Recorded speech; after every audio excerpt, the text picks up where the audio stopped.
guaranteed greater affixes, gem fragments, and a boatload of Opticite, all in one place. We are talking about the Infernal Hordes. This is going to be a guide that's going to break down how to stack Ether. There is a ton of RNG in the Infernal Hordes, but with these methods, you can actually put together decent runs, and you're going to know what to look for. Now, if you're just joining us for the season and joining the game for the very first time, welcome to Diablo 4. The very first part of this video is going to be for you. If you're a seasoned vet and you've been doing this for a while and you want to get to the breakdown, use the timestamps in the description of the video. You can skip ahead. It'll go right to where we start breaking down the run and the choices that we made. So what the Infernal Hordes are. It is a wave-based mechanic. You go into a dungeon and you have either 6, 8, or 10 waves. You can see the waves that you have right up here. During each of the waves, they're a minute long. You're going to spawn different events by killing monsters. You have to kill all of the monsters that are spawning. They're going to show up in red on your mini-map right up here. As you kill them, then they spawn events. You can see the status of your events right down here, and you can see where the events are notated by this little flame symbol right up here at the very top. Your job is to go to each one of those events, complete the events as you go, or kill the monsters that spawn that are part of those events, and then that will give you what is called Ether. Ether can be seen right here. That's how much you collect total. At the end of each round, you're going to get to pick a Boon and a Bane. There's going to be 3 different choices from you. Hands are going to come out of the ground, and you get to select them. Now, what a Boon and a Bane is. A Bane is going to be something that is going to hurt you. For example here, the elites are going to do 25% increased damage. However, on the plus side, the boon that you're going to get is that whenever you kill an Ether Fiend, you're going to get +2 Ether. So you're going to have to pick which boons and which banes you select. Depending on what tier you're on, Torment 1, 2, 3, or 4, the Infernal Hordes gets harder. That's how you scale it up. The benefits of going from Torment 1 to Torment 4 is not the quality of items that will drop. The quality of items will still be the same. However, the amount that drops is incredibly significant. The amount of Opticite or the amount of gem fragments that will drop on Torment 1 is significantly more if you go from Torment 1 to Torment 4. So that is the benefit of pushing up. If you want to speed up your farming times, you're going to try and push higher into the pits in order to unlock higher in Torment tiers so you can do higher Infernal Horde runs. These are the hands here that are coming out of the ground. All you have to do once the run is over is that you go to each one of these and then you select which one you want.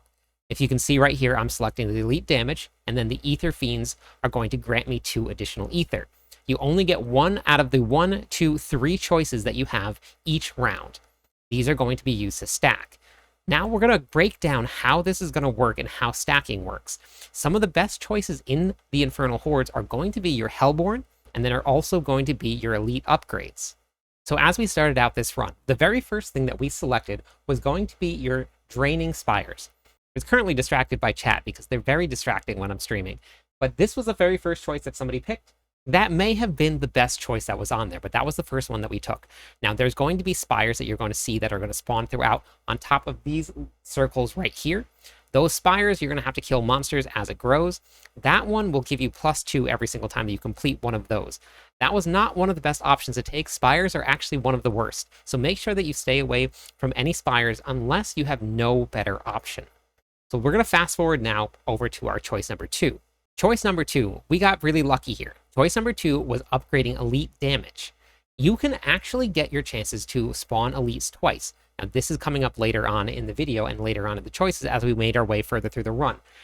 You have to upgrade elites, anything with elites, first before you can unlock the chance to get double elites. If you see elite spawn, and that is one of the choices that you can have if it's not Hellborn, then you're going to upgrade that in order to unlock your chance to get double elites later on. When I got to my second choices, this is what it looked like. I had my elites, and then I had my other 2 choices, which definitely were not the way to go. There is actually no Ether that it gives you as you do this. If there are options that do not give you Ether, stay away from any of those if you possibly can. So as you go through, you're going to pick the elite damage. That was what started off this whole chain of events for us, and it allowed us to start stacking very, very high. Now we came to choice number 3. Choice number 3 was Hellborns. Hellborns are hunting you. This is the very first option. Occasionally, a Hellborn option will pop up that will not give you that Hellborns are hunting you. Hellborns are hunting you has to be the very first choice. This is going to make the Hellborns start to spawn. When Hellborns spawn, they always spawn in pairs of 2. Now we're actually going to be able to increase the amount that spawn each time as we get later on into the run. So at the bottom here, we have been keeping track of how the runs are breaking down. The very first thing we did was Spires. Then we got Elites. Now we have Elites. We have +2 to Elites. Then we got our Hellborns. So we have +1 Ether every single time that we spawn our Hellborns. And that's going to be ×2. So it's going to be +2 every single time that we spawn one. These were the options here on this choice. Spawning normal monsters faster is actually very good if you don't have the option to choose Hellborns or Elites. The faster that normal monsters spawn, the more that you can get to the events, then that will allow you to get more Ether faster. But you do not want to miss out on the Hellborns, because that is going to give you +1 to Ether whenever they spawn, and we can actually stack these up very high. For our fourth choice, we got lucky here. Chance for Elites doubled. Not only that, but it also grants an additional 2. So on our choice number 4 here, we have now added 2, 4, 6 Ether every single time that we have killed one of the Elites. This is how you start to stack all of the Ether that you're going to be getting for these really, really high runs. Now every single Elite that we have killed has stacked up to 6 of them. These are the choices here. Surging Elites is what you're going to be looking for. If you see Surging Elites, take that even over Hellborns. Elites can spawn without even having any events going on. So having this chance to cast double is really, really beneficial for your runs and for your Ether gains. The next two choices actually ended up being exactly the same. Elites are unstoppable. Ether Fiends now grant additional 2 Ether. And right here, they both gave us the same option. However, because of the way the Infernal Hordes works, those two still stacked. So we are now at 2, 4, 6, 8, 10 per Elite kill. It's really starting to add up now. So this is how you start stacking them up. So if you look right here, we had these last 2 that were unstoppable. So those both added +2. So we had a total of 4 added onto the Elites. The next one, they were actually both the same as well. We had +1 when Hellborns spawn. Hellborns grant 1 Ether. This is going to also start stacking up really, really high.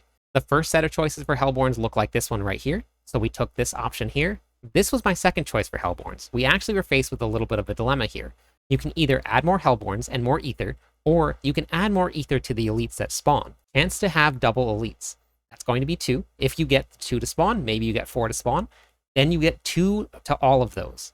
So if you have the Hellborn, we have now added, this will be our 4th one here. So now every single time that the Hellborn spawn, they're going to spawn 4. We have now added up to 3 per Hellborn. So we are now at 12 per Hellborn spawn. So that's where you're going to have to figure out what you want to do. We could have had 12 for each of the Elites that spawn. If they spawn twice, that's 24. So taking that Elite actually would have been more beneficial. But unfortunately for me, in the moment, I actually ended up taking the wrong one. I thought that I was going to take the Elite damage, and I thought about it, and I went down and I took the Hellborns. Now that ended up mathematically being a little bit less, unless the RNG was in my favor and we got a ton of Hellborns. Now this was already wave 9, so we didn't have a lot of waves left to stack. So in the long run, it's not going to give us a ton of difference, but I would have ended up with more Ether if I had made that choice. And for the final one, we actually had 3 different Elites. Now if you look, this one gives actually no Ether, so you do not want to select that. The Exalted Elites would give you Ether, and then the Elites are unstoppable. That would also give you Ether. So either one of those choices, it does not matter. They're both going to give you +2. So that was the end of the run. When we finished all of the waves, you can see right here, we had 1,200. We had to still go kill the bosses, but this is what we ended up with the waves. So you can stack even higher than this if you get all of the right multipliers right from the very beginning. So with all 9 choices selected, we had your Soul Spires, which gave you +2 every single time that we did that. If we had the option to add more to Elites in that very first round, that would have added even more to the run. Then we had all of your Elites, +12 for every single Elite, and then you had a chance to double those Elites. So that's going to be huge, huge numbers for you. Your Hellborns, every single time that they spawned was also 12, because we had 4 of them, and each one of them spawned 3 Ether. This is how you stack your Ether inside of the Infernal Hordes. Now, you're always going to be faced with a lot of different choices and a lot of RNG. So not all of the runs are going to work out like this. But just pay attention to your choices as you're working through your Infernal Hordes. See what works best for you and what doesn't. This way, as you make your choices, you can make more informed choices. But whenever you see Elites and Hellborns, those are going to be the ones that you want to go for. On the bottom here, I'm going to include a list of all of the boons. As we talked about, first, you're going to be looking for your Hellborn. Hellborn can stack incredibly high, so this is going to be a very, very important one. I listed these in the order that you want to take them, starting with your Summoning Hellborns, your Surging Hellborns, and then your Exalted Hellborns. If you see Surging and Exalted, take the Surging first. That gives you additional Hellborns that spawn, which gives you additional Ether. The other one will only give you Ether to the existing Hellborn that you have. This will allow you to stack more by going with Surging. Same thing with Elites. You're going to take Surging Elites, and then you're also going to take Unstoppable Elites and the Exalted Elites. Those are both going to be exactly the same. They just add +2. If you don't have any of these choices, then the next best is going to be your Burning Rain, your Exalted Hordes, and then your Teeming Masses.